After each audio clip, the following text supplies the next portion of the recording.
in clarity, in clarity, in in service, service, in in problem problem solving. solving. You become You valuable become when valuable. you know You something know people something need. people need. You can do You can something do people something can't do people can themselves. do. You can explain You it, can sell explain it, it, sell deliver it, it deliver it consistently. consistently. You help others save time, energy, emotion, or Emotion, money. online. You don't You just don't do, just do, you deliver you deliver. results. And here's the And golden here, rule of high earners. The faster and better you can solve important problems, the more you will be paid. 3 types of effort that don't create that money. don't create money. Watch out. Watch out. 1. Blind repetition. Blind Doing the repetition. same thing every Doing day the that same thing anyone else every can day do. that everyone else Example. can do. Typing simple data Typing entry for simple 8 data hours and equals no real value no real created. value create. That job That is job is easy to replace. Invisible effort. Invisible effort. Working hard in private without showing the world. Without showing the world. Example. Studying alone for for 6 6 years without years publishing, without applying, publishing, or applying, producing or produce something. You're You preparing are forever, preparing but forever, earning but nothing. earning nothing. Misplaced effort. Misplaced effort. Helping people who Helping don't people pay who or don't working pay where or value is working not where- recognized. Example. Building Building an an amazing amazing skill, skill, but but offering it in offering a place it where in a no one place sees where it, no one sees understands it, it, or understands it, respects or it. respects Old you, effort Old mindset. New you, new value mindset. value mindset. I work I 12 work hours a 12 day. hours a day. I create a solutions people pay solution. for. Uh, I want a I want raise. a raise. I'm going to I'm become going to too become valuable too to valuable to ignore. ignore. Nobody Nobody notices me. notices me. I'll make I'll myself make myself impossible impossible to miss. Hard work Hard pays work off. pays off. Smart Smart value value creation gets paid gets paid instantly. instantly. If you want to If you stop want to struggling stop with struggling money, with money, stop stop asking how to asking work how to work harder harder, and start and asking start how to asking become how to more become more valuable. valuable. Because in the Because real in the real world, money money doesn't doesn't chase chase sweat. sweat. It It chases chases solution. solutions. And the And the people who people who understand that understand that never never stay stay broke for for long. long. Rule Rule 3. 3. Learn Learn skills that 3 make that money. make money. Start like this. Start The like this. income you want is Income hidden you want inside a is skill hidden you inside haven't a mastered skill yet. you haven't mastered This yet. rule This is not rule is optional not optional. because Because skills are are the new money. If you don't have them, you'll be stuck. you're stuck. If you If grow you grow them, them, you'll be you'll free. be free. Let's Let's face it. face it. Most Most people say, I want to I make want to more make money. more money. But they But never they never stop to stop ask, what what skill skill am I learning that actually creates income? Because Because school never taught them this. here. Because culture says, just work work hard. hard. Because nobody ever sat them down and sat said, down. money is a Money reward is a for reward solving for solving problems. problems. Skills are your tools. Without Without them, them, you're you are powerless. powerless. These are These are skills that skills solve real world problems. And And people the people pay to have them solved. solved. Communication, speaking, copywriting, sales, copywriting, sales, design, Design, graphic, brand, UX, UX, coding, web, app, app, software, marketing, marketing, SEO, email content, ads, video editing, content creation, English fluency, teaching online coaching, strategic thinking consulting, leadership, delegation, systems building. If you don't upgrade your skill set, your dream life will stay a dream. If you don't sharpen your tools, you'll keep swinging at the tree and getting tired without results. A man with a sharp axe can do more in 10 minutes than a man with a blunt stick in 3 hours. People say, I'm not paid enough. The truth? You're not paid based on your effort. You're paid based on the market value of your skill. If you're doing something that a million other people can do, you're replaceable. If you're doing something rare, in demand, and powerful, you're paid well. There was a young man who worked as a waiter. He smiled a lot, worked hard, stayed late. But he realized this job had a ceiling. So for 6 months, every night after work, he studied digital marketing on his cracked phone. No fancy course, just free YouTube and blogs. He practiced ads, copy, sales pages. Then one day, he offered to run ads for a local gym for free. They got 22 new clients in a week. He started charging $300 per month. Then $1,000 a month. Then built an agency. Today he earns $18,000 per month from a laptop. Same brain, different skill, different life. If you don't If you learn don't new learn new skills, skill, you'll keep you'll begging for keep begging opportunities. for But opportunity. if you But master if you high-value master high value skills, skill, you'll have people you'll have begging to work begging with to you. work with you. How to use How to this use rule, this rule, even if even you're a if you beginner. are a beginner. Pick one Pick one high-income high skill, income skill, not 10. not 10. Focus is Focus is freedom. freedom. Practice daily, Practice daily, even 30 even minutes. 30 minutes. Don't wait Don't for wait perfection. for perfection. Offer it for Offer free it at first. for free at Prove your first. value. Prove your value. Collect Collect testimonials. testimonial. Build Build trust. trust. Raise your Raise price as your your skill price as grows. your skill Build a grows. portfolio. Build a portfolio. Even three simple examples can get you paid. Use English daily to double your reach. Money is not mysterious. It flows to those who solve problems. And you solve problems better when you have rare, useful modern skills. Learn a new skill. Practice it like your life depends on it. Because it does. Rule 4. Rule 4. Money Money grows where grows attention where attention goes. goes. If nobody If knows you, nobody knows you, nobody pays nobody you. pay you. You could be You the could most be the talented most person in the talented world. person in the world. You could be You could be skilled, skilled, disciplined, consistent. But if no But one if sees no you, one hears sees you, you, trusts hears you, you, or trusts you, remembers or you, remember you, you you stay broke. And this And is this the is the silent tragedy of millions tragedy of people. millions of people. They're good They at are what they good at do, what they but do, they're but invisible they are in the marketplace. marketplace. And the And the marketplace doesn't marketplace reward doesn't invisible reward invisible excellence. excellence. It It rewards rewards visible value. Think about two Think about restaurants. two restaurants. One is deep in a side street. Incredible food, amazing service, service, but no but board, no no board, no Instagram, Instagram, no no delivery delivery apps. app. It stays It empty. stays empty. The other is The other average, is average, but it's on the but main it's on the road. main road. Big Big signs, sign, beautiful beautiful photos, photos, ads on social media. It's full every It's full day. every day. What's the What's difference? the difference? One focused on being being perfect, perfect. the other The other focused on being focused on being visible. visible.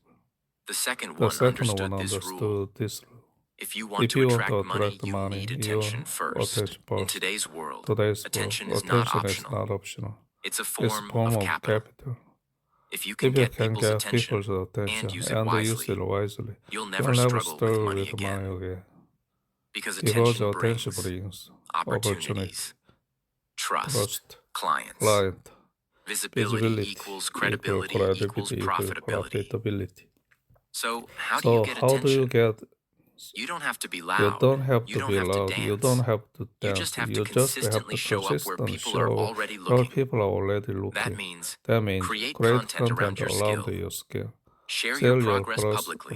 publicly. Offer Offer value for value free, especially at the start. Use platforms like Instagram, YouTube, LinkedIn, Twitter.